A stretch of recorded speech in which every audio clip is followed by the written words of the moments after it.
That is one tough woman. And it's good to hear her talk about the toughness of those who are battling breast cancer. There are so many people, both men and women, in that position. Studies show about 1 in 8 women will develop invasive breast cancer. For men, their risk of developing breast cancer is about 1 in 1,000. And we're honored to have 2 survivors with us today. Connie Holdridge is also the Delaware Breast Cancer Coalition's Program Manager of Education and Survivorship in Sussex County. And Jerry Coble is an event chair of the Coalition's Southern Lights of Life Masquerade Ball. Ladies, thank you so much for joining us this afternoon. Thank you for having us. Jerry, let's start with you. Take us back to when you were diagnosed. About 5 years ago, I went in for a routine screening, and the technology had changed. They had upgraded to the digital mammography.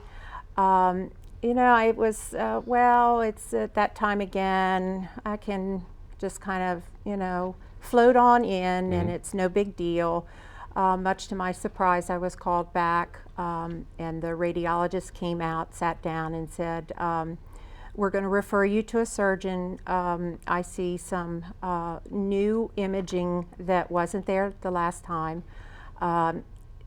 It turned out to be stage 1, or excuse me, stage 0 cancer, and it was caught literally at the size of 3 grains of sand. Wow. So I am a huge proponent of making sure that I encourage women to go in and get the annual screenings and follow through and don't miss them, because the outcome, my outcome could have been much worse. I could have landed up with much greater, bigger surgery and more advanced treatment of the disease, because it could have been a lot worse. So I'm very, very fortunate. Yes, sir. Jerry, thank you for sharing that story. You're welcome. Connie, take us back to when you were diagnosed. What happened? Well, it was 2001, and I was 46. I had my kids at home, and I just went for my regular mammogram because my doctor said you have to go. So I did. But it never occurred to me that there would be anything more than going in and out and going home. And my doctor called me, and he said, we found something, and we want to do a biopsy. And I still didn't get it. I didn't quite understand. I went ahead and did the biopsy, but it just didn't occur to me that it would be anything more than nothing, because I was so young.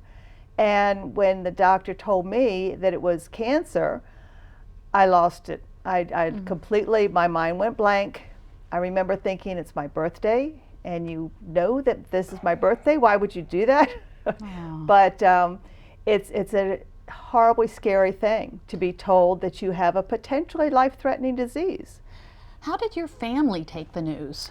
Well, my husband was terrified. My mother lived with us, and I was her caregiver. She got angry because she was sure that I was going to die in 6 months, and then there would be nobody to take care of her. So that was not a good thing. Obviously, I didn't die in 6 months. I'm still here 14 years later. But it is a very stressful, mentally challenging situation. And you really didn't have anybody to reach out to at the time? I did not. The only people that I knew of at that particular point in time that had breast cancer had both died of breast cancer. So you had no one to reach out to? I did not, and I felt very alone. I felt very isolated. I didn't feel like I was getting a lot of information. And one of the ladies at church has a support group, and she said, come to our support group. And they became my family, my support. Because talking to somebody that has been there is just so much different than talking with somebody who can empathize, but they don't really understand what's going on inside. And Jerry, you know, you had the surgery and everything, and you got back to work. It really was tough. Those times after that, wasn't it? It was very tough. I am one of these people that think that I need to race back to work as quickly as possible.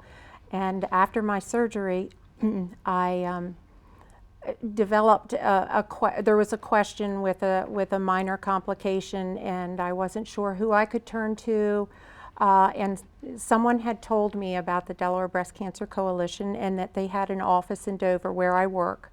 So I made an excuse and said, you know, I just have to leave and go to lunch. So I took off from the office and landed up in the office of the Delaware Breast Cancer Coalition's Dover office, and found the most giving people that could answer every question I had and could help me and mentor me to give me support, that I don't have a large family, and that they became my family. And they understand.